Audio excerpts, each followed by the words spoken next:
BTV देख रहे सभी दर्शकों का स्वागत। मैं हूं लवदीप बडियाल। बुलेटिन की शुरुआत करते हैं हेडलाइंस के साथ। राहुल गांधी को गुजरात हाई कोर्ट से मिला बड़ा झटका।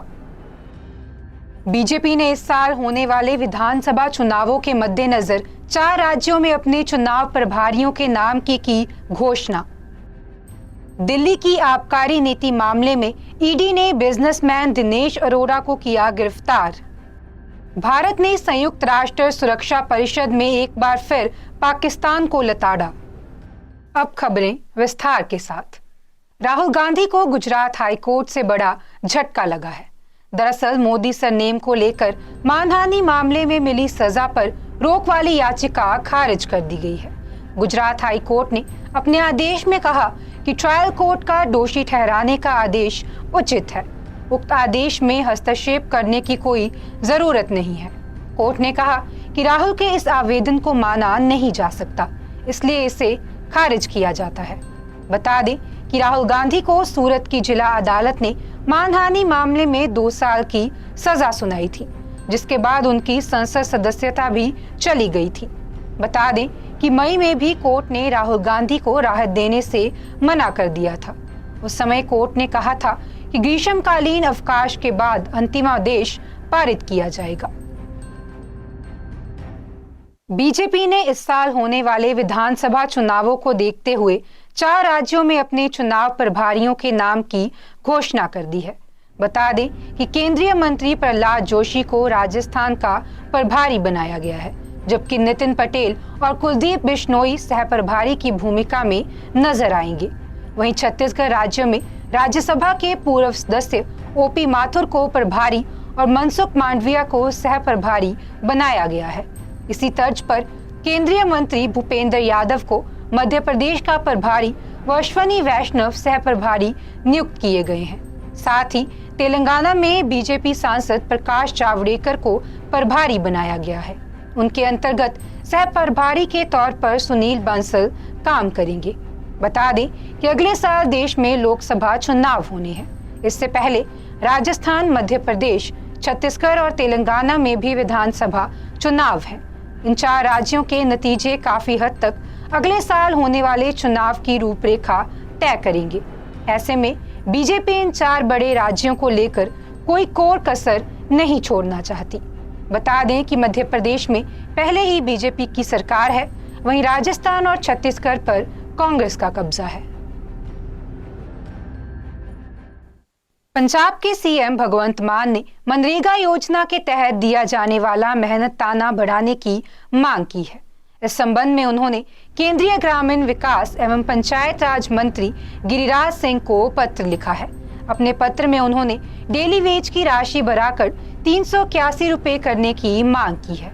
इससे पहले सीएम भगवंत मान ने करीब 21 दिन पहले ही ग्रामीण विकास एवं पंचायत विभाग के अधिकारियों के साथ मीटिंग की थी।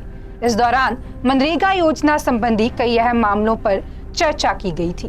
बता दें कि सीएम मान द्वारा कैबिनेट मंत्री लालजीत सिंह भुल्लर समेत अफसरों से विशेष रूप से मनरेगा बजट बढ़ाने पर चर्चा की गई थी।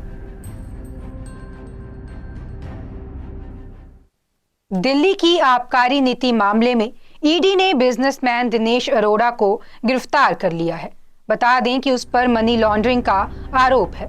ईडी ने उसे दिल्ली के पूर्व डिप्टी सीएम मनीष सिसोदिया का करीबी बताया है। इसी मामले में सीबीआई के केस में दिनेश अरोड़ा गवाह भी हैं। दरअसल ईडी और सीबीआई दोनों इस केस की जांच कर रही हैं। ईडी की एफआईआर के मुताबिक अरोड़ा ने एक्साइज पॉलिसी को लेकर दिल्ली के मुख्यमंत्री अरविंद केजरीवाल से मुलाकात की थी। साथ ही वे आप नेता विजय नायर के साथ मिलकर काम कर रहे थे। बता दें कि विजय नायर को ईडी पहले ही गिरफ्तार कर चुकी है। फिलहाल वह न्यायिक हिरासत में है। दिनेश अरोड़ा दिल्ली के बड़े कारोबारी हैं और रेस्टोरेंट इंडस्ट्री से जुड़े हुए हैं। बता दें कि मनी लॉन्ड्रिंग को लेकर ईडी पहले भी दिनेश से पूछताछ कर चुकी है। सूत्रों के मुताबिक इस बार की पूछताछ में वो अपने जवाब देने में टाल मटोल कर रहे थे और जांच एजेंसी का सपोर्ट नहीं कर रहे थे।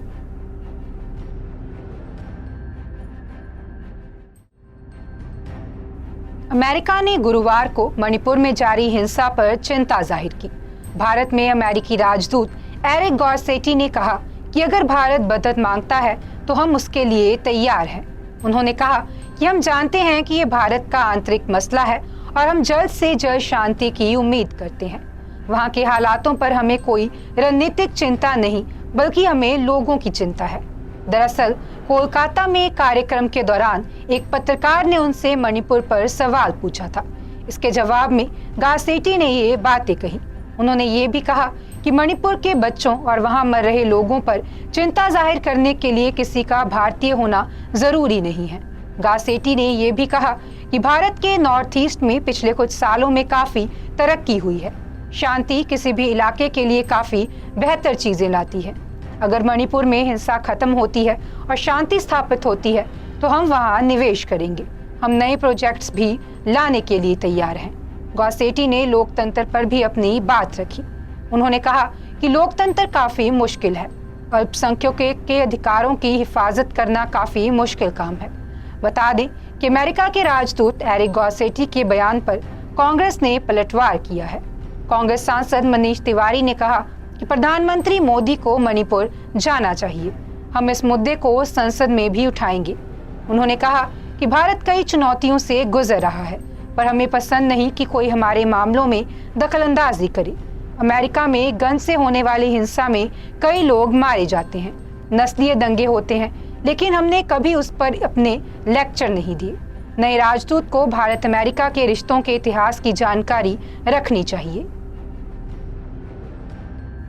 2024 में होने वाले लोकसभा चुनाव के लिए बीजेपी केंद्रीय मंत्रिमंडल और संगठन में फेरबदल के साथ साथ 3 राज्यों में गवर्नर भी बदल सकती है। जम्मू कश्मीर की राजनीति में इस समय पंजाब के पूर्व मुख्यमंत्री कैप्टन अमरिंदर सिंह का नाम चर्चाओं में है।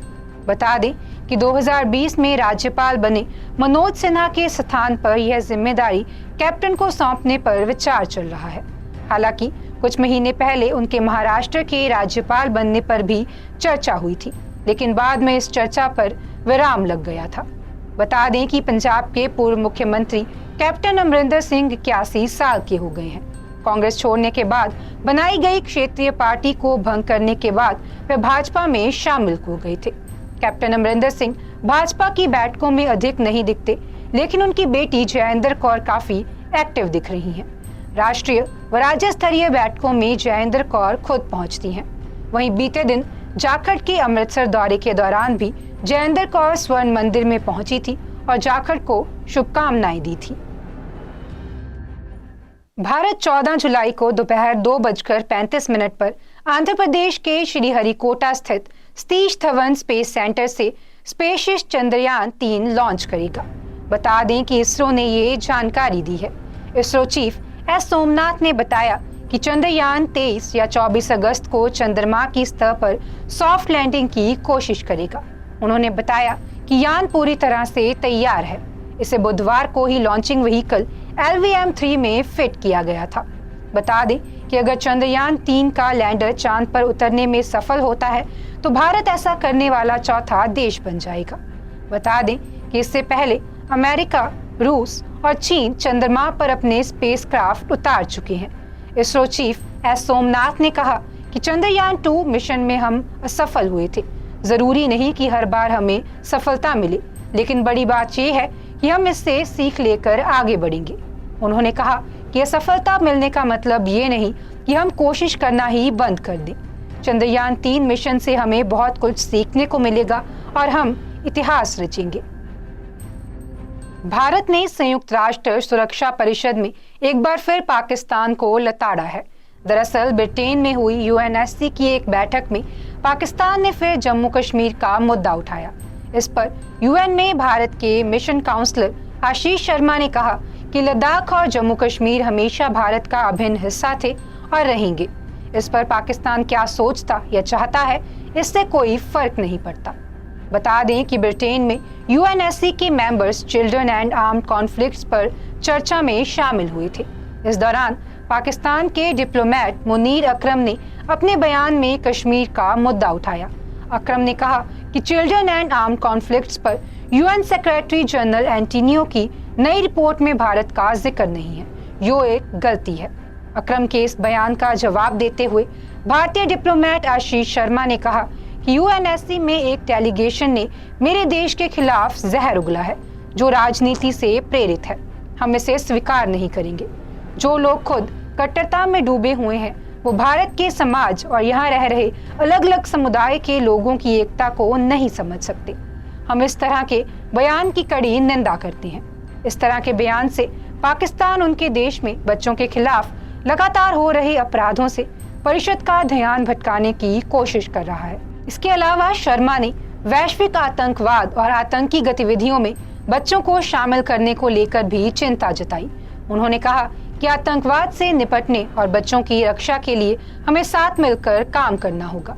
इसके लिए सभी मेंबर देशों को आतंकियों और उनके फंडिंग देने वाले अपराधियों के खिलाफ सख्त एक्शन लेना होगा। उन्होंने बच्चों के खिलाफ गंभीर अपराध करने वालों पर दया ना करने की अपील की। वहीं यूएन के सेक्रेटरी जनरल एंटोनियो ने चिल्ड्रन एंड आर्म्ड कॉन्फ्लिक्ट्स 2023 की रिपोर्ट से भारत का नाम हटा दिया था। इसके लिए उन्होंने भारत में बच्चों की रक्षा के लिए उठाए जा रहे बेहतर कदम का हवाला दिया था।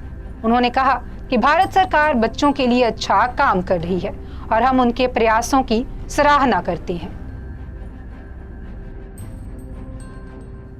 आज के बुलेटिन में फिलहाल इतना ही। आप देखते रहें BTV। Be positive, be yourself.